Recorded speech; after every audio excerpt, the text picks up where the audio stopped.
स्वामी समर्थ भिक्षाम दे, जय श्री स्वामी समर्थ भिक्षाम दे, जय श्री स्वामी समर्थ भिक्षाम दे ही बार बार भिक्षा मांगी गई, बार बार कहा गया भिक्षा दे दो, भिक्षा दे दो, भिक्षा दे दो। तांत्रिक अंदर निकल कर बाहर आ गया, तुझे शर्म नहीं आती?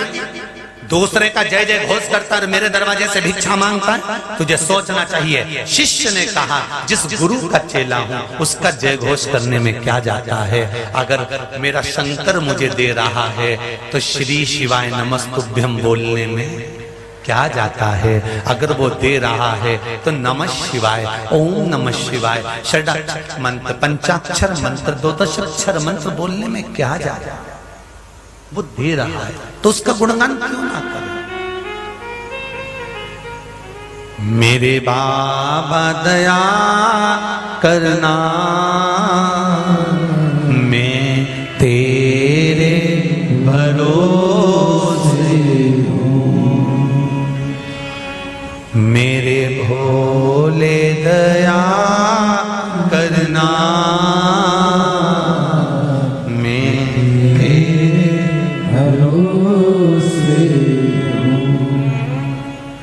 तांत्रिक निकलते से कह दिया, मैं तुझे श्राप देता हूं, कल सुबह का सूर्य तू नहीं देखे। मेरे दरवाजे पर आकर तू दूसरे का जय घोष करता है, कल का सूर्य नहीं देख पाएगा, ये मेरा श्राप है तुझको। सारे नगर में बात हो गई, अरे वो तांत्रिक जिसको श्राप देता है वो मर जाता है, कई लोग मर गए और ये भी मर जाएगा। आज जब वापिस शिष्य लौट कर आए, स्वामी समर्थ बैठे हुए थे, पूछा, बेटा भिक्षा लाए हो? गुरुजी आज भिक्षा में अपनी मौत मांग कर लाया। भिक्षा में मौत? हाँ, एक दरवाजे पर गया था, उसने मुझे श्राप दे दिया, कल का सूर्य नहीं देख पाएगा। ओहो गुरुजी, मैं कल मर जाऊंगा। स्वामी समर्थ ने कहा, कितने दरवाजे पर तुझे मौत दी गई है? एक कोई मिला था, उसने श्राप दे दिया, बाकी का खाने का सामान भिक्षा गुरुजी ये पात्र में। गुरुजी ने कहा, पात्र दे, बहुत तेज भूख लग रही है, मुझे भोजन करना है।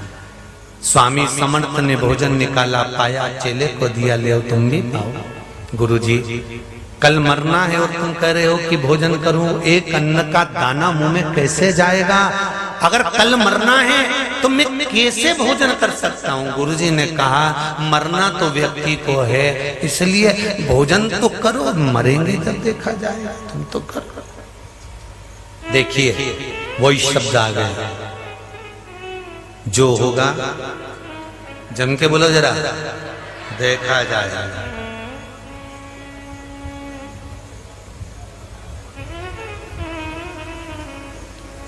शिव नाम लिया तो डरना क्या, फिर दर दर जाके आए भरना क्या। शिव नाम लिया तो डरना, अगर शंकर का नाम लिया है तो फिर डरना नहीं है, फिर जगत में जाके हमें आए नहीं भरना, रोना नहीं है।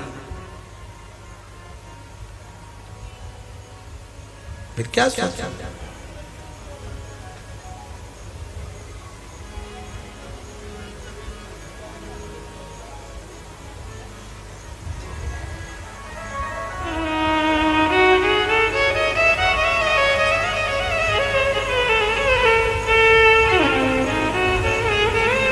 दिल की तमन्ना दिल में रहेगी, बेलपत्ती शिव मंदिर में रहेगी, फिर कहाँ जाना? शिव के चरणारविंद का स्मरण। क्या सोचना, क्या विचार? गुरुजी ने भरपेट भोजन करा, चेला नहीं खाया। गुरुजी ने कहा, शिष्य से सुन, नींद आ रही है।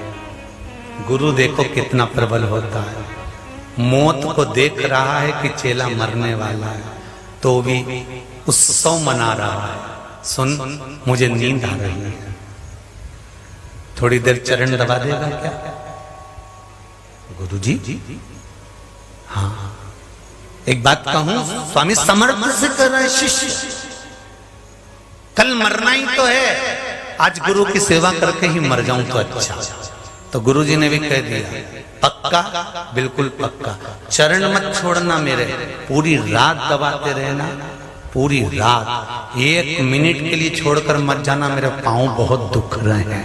गुरुजी चिंता मत करो, अब मरना ही तो है, तो पांव दबा दबा के मरी, मरना ही तो है, पांव दबा दबा कर मर जाऊं तो अच्छा। गुरुजी ने कहा चरण मत छोड़कर जाना, चाहे मैं भले सो जाऊं, नहीं छोड़ूंगा गुरुजी, चाहे कुछ भी हो जाए। अब ये चरण दबाने लगा, रात्रि का पहला पहर आया, तांत्रिक को याद आया कि स्वामी समर्थ का शिष्य और आज मरने जा रहा है मेरे श्राप से। तो उसने तुरंत मौत को भेजा तांत्रिक, और मौत को भेजा तो एक स्त्री का रूप रखकर भेजा, इतनी सुंदर, इतनी सुंदर, इतनी सुंदर, करोड़ों का धन लेकर सोने के हंडे में सोना भरकर पहुंच गई। स्वामी समर्थ की कुटिया के बाहर जाकर खड़ी हो गई, आवाज लगाने लगी शिष्य को, आओ मेरे पास में इतना सारा धन है, ये तुम्हारे लिए लेकर आई हूं, सब तुम्हारा है, तुम रख लो, इसको अपने पास रखो। इतनी सुंदर थी, नैनों के इशारे कर रही थी, बार बार बुला रही थी, बार बार आकर्षित कर रही थी। स्वामी समर्थ के शिष्य ने कहा मैं गुरुजी के पांव दबा रहा हूं, आ नहीं सकता, एक काम करो ना, तुम अंदर आकर यहीं रख के चली जाओ, मैं पांव दबाकर सुबह उठूंगा तब ले लूंगा, इतने में तो तुम्हें चाहिए तो अब भी दूंगी, नहीं तो मैं जा रही हूं। उसने कहा भले चले जाओ पर मैं उठूंगा नहीं। मौत आई, दरवाजे से निकल कर चली गई, पांव दबते रहे। तांत्रिक ने विचार करा, मेरा पहला बार खाली चले गया, दूसरा बार लगाने के लिए उसने प्रयास करा, और जो शिष्य था उसकी मां का रूप रखकर एक स्त्री को भेज दिया, और मां बाहर खड़ी होकर बोली, बेटा, पुत्र, पुत्र, बेटा। इतने में चरण दबाते दबाते शिष्य ने देखा मेरी मां आई है। मां आप आई हो? हाँ बेटा, मैं चाहती हूं, मैंने सुना है कि कल तू मर जाएगा, इसलिए मैं तुझे गले लगाने के लिए आई हूं, आजा मेरे से गले लग जा बेटा। स्वामी समर्थ का शिष्य चरण दबाते दबाते कहते हैं, मां मैं बाहर नहीं आ सकता, अभी मैं गुरु की सेवा कर रहा हूं, मैं तेरी मां हूं। शिष्य ने कहा, मां, जब शिष्य गुरु के घर पर रहता है तो मां मां नहीं होती, गुरु माता और पिता दोनों बन जाते हैं, इसलिए मैं आ नहीं सकता, मैं चरण नहीं छोड़ सकता। मां भी चली गई, अब तो और आग बबूला हो गया तांत्रिक। तांत्रिक ने सोचा ऐसा नहीं हो सकता, आखिरी पहर चल रहा है रात्रि का, और तांत्रिक ने अब राक्षस को भेज दिया, असुर को। मौत घूमती घूमती असुर का रूप रखकर चली गई। उसने भी बहुत तरह से डराया, धमकाया, ले जाना चाहा, पर शिष्य ने चरण नहीं छोड़ा, वापिस लौट कर चले गया। सुबेरे चिड़िया चहकने लगी, सूरज निकल गया। स्वामी समर्थ उठकर बोले, बेटा तू मरा नहीं, तेरे प्राण नहीं छूटे। शिष्य कहता है, जब तक गुरु के चरण पकड़ कर रखे हैं तो मौत भी क्या कर सकती है, कहां से आएगी। अगर गुरु का चरण पकड़ कर रखा है तो मृत्यु कहां है। अकाल मृत्यु वो मरे जो काम करे चंडाल का, काल उसका क्या बिगाड़े जो भक्त हो महा काल का। अगर आपने शंकर को गुरु मान लिया है, शिव शंकर को गुरु मान लिया है, मेरे केदारेश्वर को, मेरे विश्वनाथ को, मेरे कुबेरेश्वर भंडारी को, मेरे महाकाल राजा को गुरु मान लिया है, शंकर की शिव महापुराण के शब्दों को गुरु मान लिया है, शंकर के वाक्यों को, शंकर के शब्दों को गुरु मान लिया है, कुबेरेश्वर धाम की इस रज को गुरु मान लिया है, महाकाल बाबा के चरणारविंद को गुरु मान लिया है, काशी विश्वनाथ के उस शिवलिंग को गुरु मान लिया है, शंकर के शब्दों को गुरु मान लिया है, तो बिल्कुल चिंता मत करना।